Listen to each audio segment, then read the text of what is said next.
Assalomu alaykum va rahmatullohi va barakatuh. Hurmatli doktor Shermatov kanal aziz tinglovchilari. Men sizlarga adashmasam bu eshitilyapti, ovozni ko'rmoqchi edim. Mana hali eshitilyapti degan niyatdaman. Kecha men sizlarga video qilganman. Mana nima uchun tuzalmaymiz, nima uchun tuzalishmaydi odamlar deb. Ko'pincha odamlar hayotdagi bo'layotgan voqea hodisalarga e'tibor qaratishmaydi. U voqea hodisa qachondir o'tib ketgan bo'ladi. Masalan, qachondir o'tib bo'lgan bo'ladi. Lekin bizni o'sha kecha ko'rsatgandim men sizlarga qop-qora bitta narsani boshimizga kiyib olgan bo'lamiz. Qop-qora.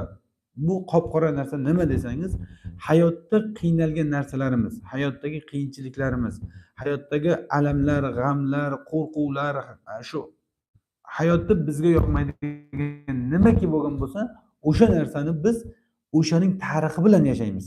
O'sha hayot bilan yashaymiz. Ya'ni ko'pincha odamlarga men tushuntirishga harakat qilamanki, sizni tanangizda bo'layotgan hamma jarayonlar sizning boshingizdan o'tayotgan narsalar bilan bog'liq bu. Sizning tanangiz sizning boshingizga javob beradi. Siz atrof muhitingizda bo'layotgan narsani qanday qabul qilishligingizni shuni tushunishlik uchun men mana kecha dars o'tdim. Bugun bir opamiz, qo'shni respublikadan kelgan opamiz bor. Men oldin ham gaplashganman bu opam bilan. Ko'p o'yladim, shu opaga qanday qilib yordam bersam ekan. O'sha paytda men ozroq tarixini eshitgan edim.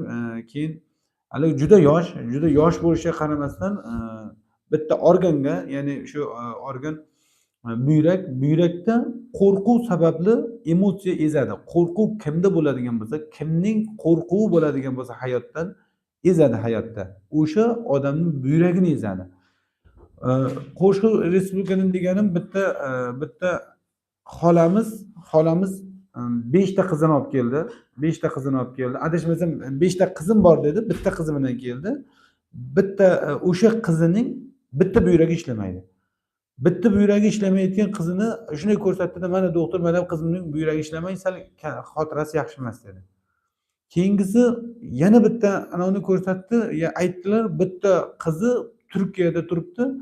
Turkiyadagi qizining ham o'ng buyragi ishlamay, uni ham operatsiya qilib tashlagan. Yana bir 3 tama qizi bor, 3 tama qizini ham o'ng buyragi ketgan. Men hayron qoldim keyin. Nega 5 ta qizning ham o'ng buyragi yo'q? Nega bunaqa bo'layapti deganimdan keyin haliga xolaning ham to'g'risini aytsam bitta ko'zda yo oqizib tushirgan yoki bir narsa qilgan bilmayman, lekin nimadir o'sha ko'z yo'q edi, chunki joyi o'yib tushib ketib qolgandi.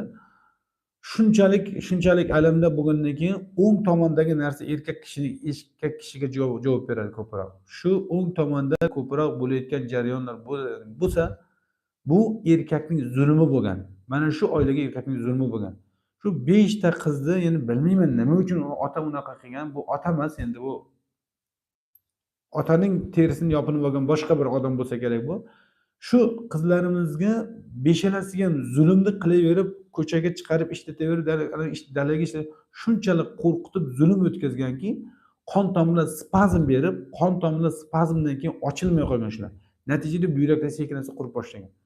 Xuddi shunaqa, xuddi shu hayotda bo'lib turgan narsalarda odamlarimiz nega bunday kasal bo'lyapman deydi. Qo'rquv, g'am, alam, nafrat mana shunaqa narsa qilib tashlaydi. Hozir bu yerdagi opamizda ham endi hayotlarini ozgina juda ko'p aytmayman, chunki kinoda bitta bir kino ham bunaqa bo'lmaydi. Shunaqa odamlar borligiga ba'zida achinib ketib qolasiz. Negaki shu haligi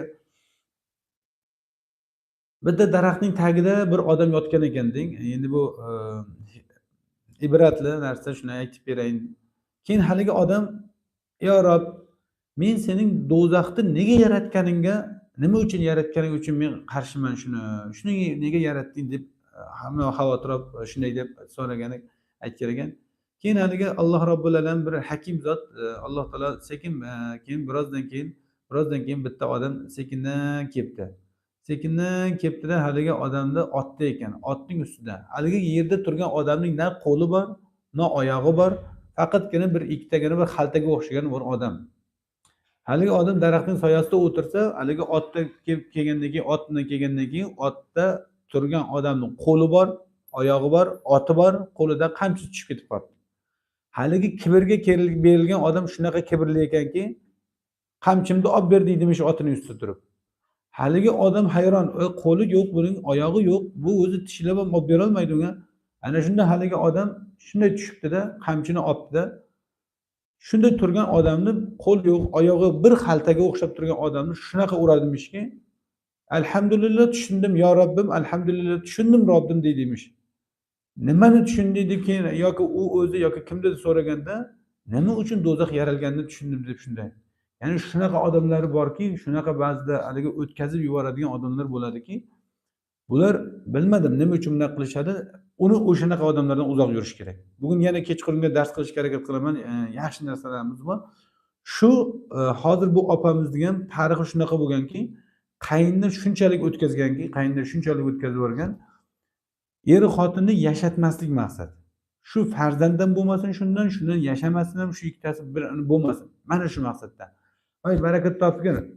Shu o'g'ling shuni debdi, o'g'lingning hayoti bor yashayver degan endi shu hislat yoki tushuncha bo'lmaganki ajrataman deb. Mayli, qilgan juda bu hozir mana opamizni gaplarini eshitgandan keyin hozir ham o'sha qo'rquvlar borda, hozir ham o'sha stresslar bor, hozir ham o'sha shu qayni o'lib ketib qolgan va o'tib ketib qolgan. Lekin yashagan odam hozir ham qiynalib yashaydi. Hozir buyrakda o'sma bor. O'sma buyrak tomonda o'smasi bor. Mana shu o'sma bilan kurashib yotibdi endi. Endi qarang qanaqa emotsiya ezadi odamni. Hozir o'shandan yangi hayotga chiqarishga juda qiyin bo'ladi. Nega? U shunchalik yoshlik paytida singdirilganki miyaga, shunchalik singdirilganki, nima qilsa o'tirsa bunaqa, tursa ham bunaqa deydigan bir holat bo'lib qolgan. Shunchalik darajada organizmni ezib tashlashgan. Ezilib borgani sayin stress gormonlari degan gormon bor organizmdan, o'sha adrenalin, noradrenalin degan gormonlar buyrakda qon tomirlashini spazm tashlaydi, spazm qilib tashlaydi. Spazm qilib tashlagandan keyin u ahvol bo'lmaydi, tana immun sistemi ishlamaydi. Ichkaridagi doktor o'lish tugul umuman yo'q bo'lib qoladi endi. Bu opamizga bir adashmasam yozlarda shu birinchi videolar chiqarganimizdan keyin opamiz aytdiki, bizni ham meni bir davolaydi deganda biz birinchi kurs muolaja deb opamizga yuborganmiz. Opamiz aytadi, suyaklarim xuddi haligi qumni shundoq qo'ysangiz tebrab ketib qolayotganga o'xshaydi. Haligi suyaklar sochilib ketayotganga o'xshar ekan. Suyaklari sochilib ketayotganga o'xshar ekan. Sochilib ketayotganga o'xshash suyaklarda shunaqa haligi yaxshiyamki terim borki, terim shu suyaklarni ushlab turibdi degan his bo'lar ekan opada. Ya'ni shu bo'g'imlar mana shunaqa idrab, shunaqa kuchsizlik, shuna holsizlik buni buyrak beradi. Shu buyrakning kuchi ketib qolsa mana shunday narsalar bo'laveradi. Ya'ni buyrak ichida mineral kortikosteroid degan narsa bor. Ya'ni buyrakni suyakning ichidagi mineral tuzlarni, kalsiyni, fosforni, sinkni o'shani aylantiradigan ishi bor uning. Qanchalik qo'rqitsangiz, qanchalik yaqday suv ichsangiz, qanchalik yaqlatsangiz tanani, bu shunchalik qiynaydi. Opa yaqday dalaga chiqqaningizda yaqday yemishlaganmisiz? Sovuqda ham hozir mana hozir oyoqlarimni og'ridi, shu sovuqda ishlatgan, sovuqda ishlayvergandan keyin tana yaqlab ketib qolgandan keyin shunaqa narsa bo'ladi. Biz hozir o'sha narsalarni ma'lum bir birinchi kursda berganmiz. Vrachlar davolanish deganda endi davolanib bo'lmaydi dedi. Davolanasiz, davolanib bo'lmaydi. Vrachlarga borgan vrachlar faqat bo'lmaydi deb qaytaraver ekan, bo'lmaydi. Biz yana qaytarib aytaman, bu opani biz keling deb aytmaganmiz, lekin opamiz mayli kelibdilar. Biz qayting demaymiz, biz yordam beramiz deymiz.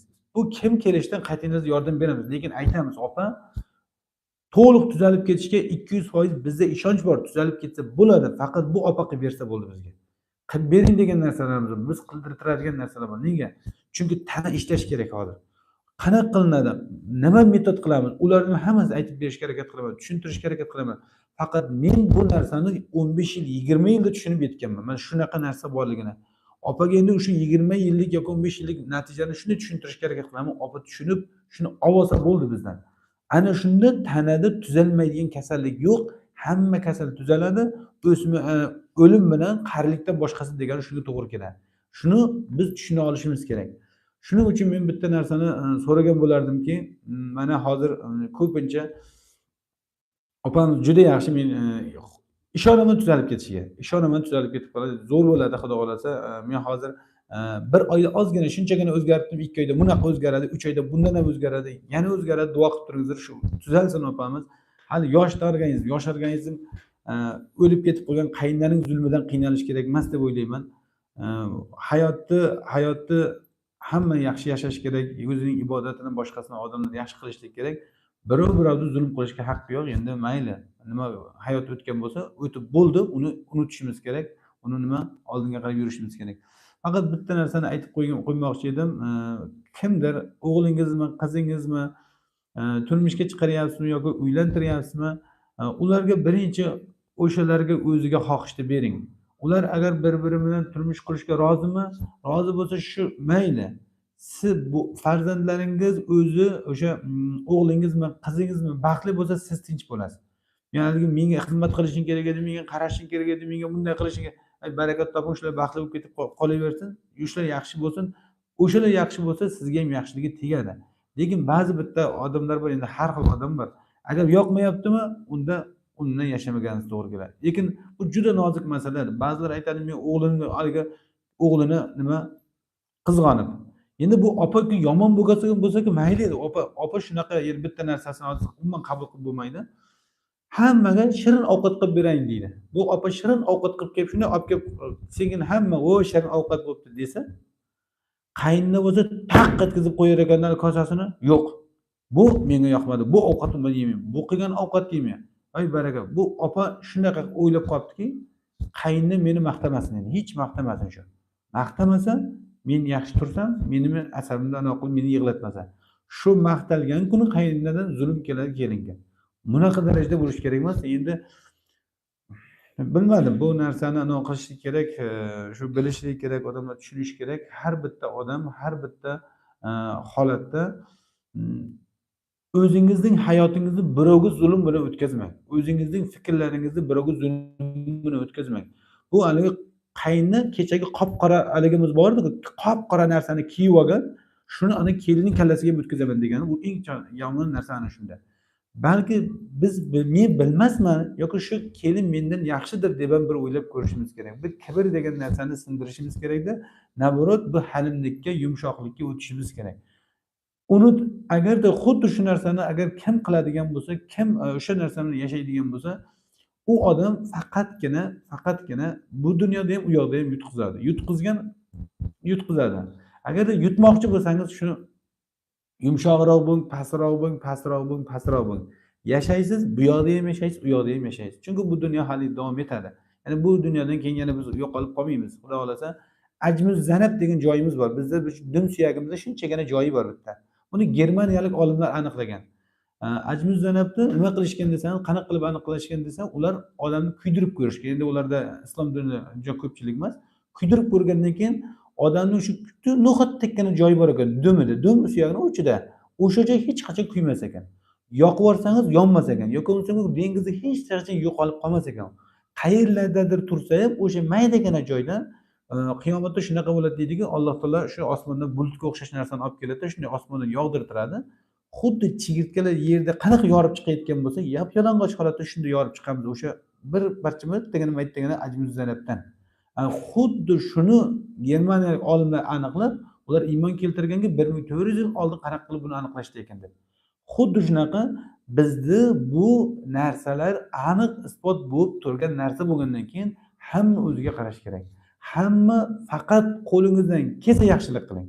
Qo'lingizdan keladimi bir odamga yaxshi gapiring. Qo'lingizdan keladimi bitta odamga yaxshilik qiling. Qo'lingizdan kelmaydimi birovga yomonlik qilmang yoki birovga teginmang.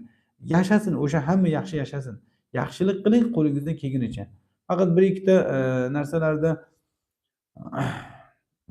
endi men mana shunaqa bir kinolar eshitaman-da, mana oldimga kelgan odamlar bo'ladi. Endi hamma narsani aytaversam ba'zida kino.